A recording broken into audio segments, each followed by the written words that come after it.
Sing praise, how sweet the sound. As I've said to many people, it has to be known that only through the power of God and His Son Jesus that this center is what it is today. When a man arrives here, condition is one thing and his attitude is another. Condition is always difficult because he doesn't want to be here. The reality is that men know they need to work. They don't necessarily want to. They don't necessarily feel like it. They're not necessarily in the condition to. But they all are involved in a work therapy program, which is essential to completion. There are what we refer to as trophies of grace here that abound. They are men that would be dead by now if it were not for this program. Yeah, you experiment, you go this, you never know where this drugs would take you, But after finding out, I did fall, and I'll never forget it, I came to the Salvation Army, and I'll never forget how I was received. There was no questions asked of me, what my background was, what my religion was, but did I have a desire to want to straighten my life out. Anyway, I got back on track, and I said I was going to donate a year to the Salvation Army.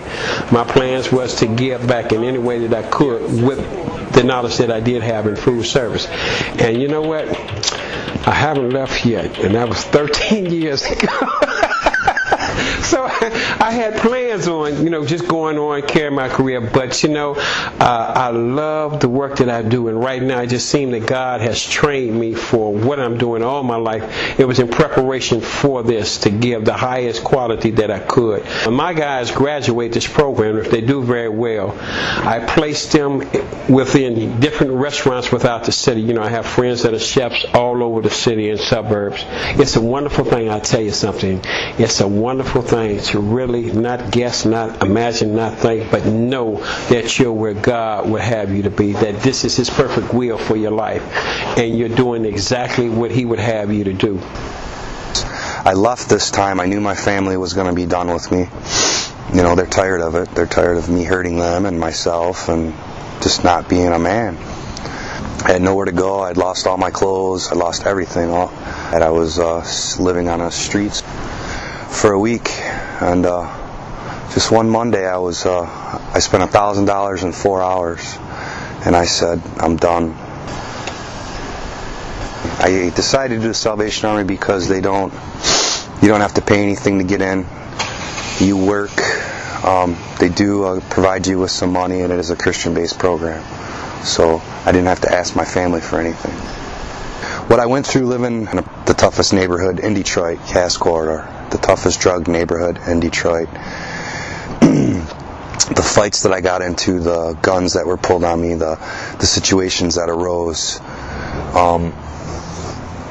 it's only by the grace of God that I'm alive, but it's only by the grace of God that He brought me there. But I'm not court-ordered here. I came in because I just had enough, and they just want you to perform a task for them, and that's to work. And I've never had a problem working. I always excel in the work program, so I get along well. I know I'm supposed to help because I have a good testimony, and I've been to places, and people listen to me.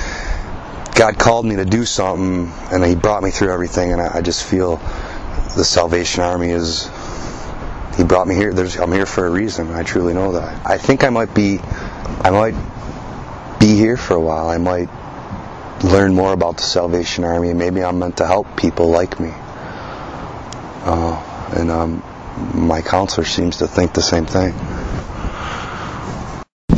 Me and my brothers, we used to drink all the time and get high all the time, and I couldn't even start a day off. I remember I couldn't even start my day off without taking a drink. I remember I had to have a drink to even start my day. Yeah, I had 4 brothers. They was one committed murder. One of my brothers killed a man. Had another brother raped a girl, and he committed suicide while he was locked up.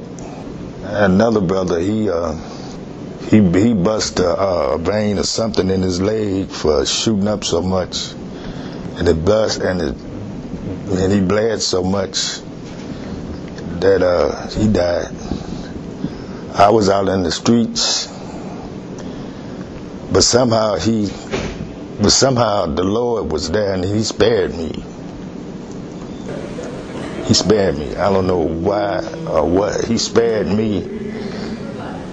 I don't know why He spared me, but I'm here, and I'm grateful. If you want to make it out there, you must have Jesus in your heart. Keep Him in your mind. Keep Him first before you do anything, and I guarantee you will never fail.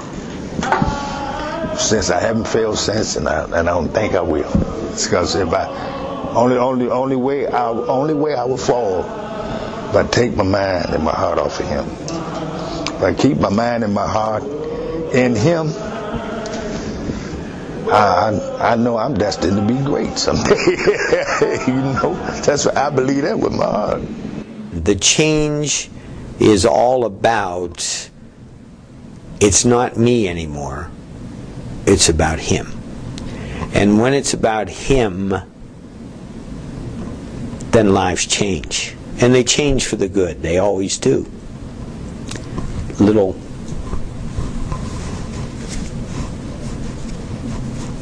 passionate here.